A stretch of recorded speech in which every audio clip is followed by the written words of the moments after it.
అన్న నమస్తే అన్న. నమస్తే అండి. ఏం పేరు? భాస్కర్ రెడ్డి. భాస్కర్ రెడ్డి గారు ఏం చేస్తుంటారు? నేను అగ్రికల్చర్ అండ్ బిజినెస్.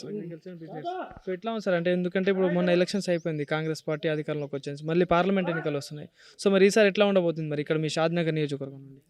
మా నియోజకవర్గంలో పోయినసారి అంత పెద్దగా అభివృద్ధి కనిపించలేదు. ఇప్పుడు సీఎం రేవంత్ రెడ్డి గారు సమీక్షలు చేస్తున్నారు.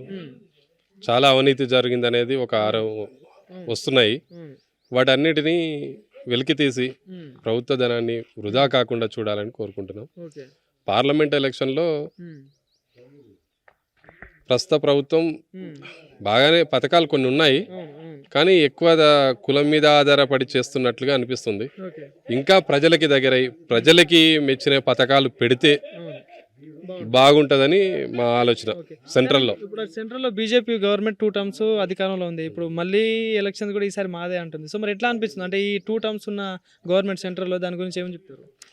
అదే చెప్తున్నాను కదా, ఒక కుల ప్రాతిపదికన అదే ఓ మతాన్ని అడ్డు పెట్టుకొని నడుస్తున్నట్లుగా అనిపిస్తుంది. కానీ ప్రజలకి కేంద్రం నుంచి నిధులు సక్రమంగా రావట్లేవు.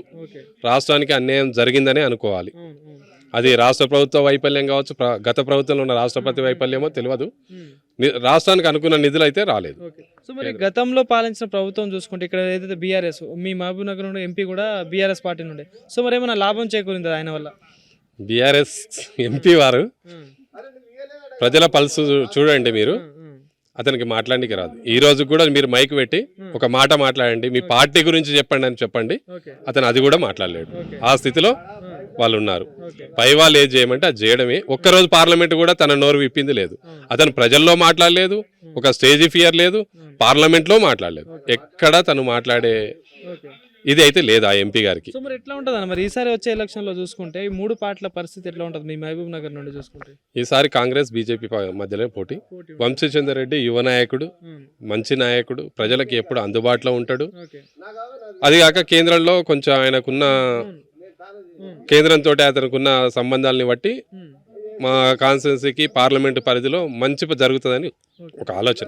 కానీ ఇంకోటి చూసుకుంటే ఇప్పుడు ఏదైతే కాంగ్రెస్ పార్టీ చేపట్టిన 6 గ్యారెంటీల విషయంలో ఏమంటారు అంటే ప్రజలకు అందజేయాలి అంటే కొందరు బీఆర్ఎస్ పార్టీ నుండి ఏమంటున్నారు, సాధ్యం కాని హామీలు అప్లై కావు అని చెప్పేసి కొందరు అంటున్నారు. సో మరి ఏమంటారు మరి దాని గురించి? ఇవే హామీలు బీఆర్ఎస్ పార్టీ కూడా ఇచ్చింది, గమనించాలి. 4000 కాంగ్రెస్ అంటే 5000 అని మీరు అన్నారు. మీకు సాధ్యమైతే ఎలా, ఈ పార్టీకి సాధ్యం కాంది ఎలా? కొంచెం టైం ఇద్దాము. మేము కాంగ్రెస్ పార్టీ 500 చెప్పింది, మీరు 400 చెప్పారు. మీకు సాధ్యం అవుతుందని మీరు తెలుసుకునే కదా మీరు ఆ హామీలు ఇచ్చింది. ఈ ప్రభుత్వానికి కూడా కొద్దిగా టైం ఇద్దాం. మీరు చేసిన అప్పుల కుప్ప చాలా ఉందని ఆల్రెడీ శ్వేతపత్రాలు రిలీజ్ చేస్తూనే ఉన్నారు సీఎం గారు. ఒక మంచి కోరుకుంటున్నాడు, ఒక మంచి మార్గంలో పోతున్నాడు, ఏదో మంచి జరుగుతుందని ఒక ఆశ అయితే కంపల్సరీ ఉంది. సో మరి అంటే పార్టీలు ప్రచారం స్టార్ట్ చేసినా తిరుగుతున్నారా మరి గ్రామాలకు?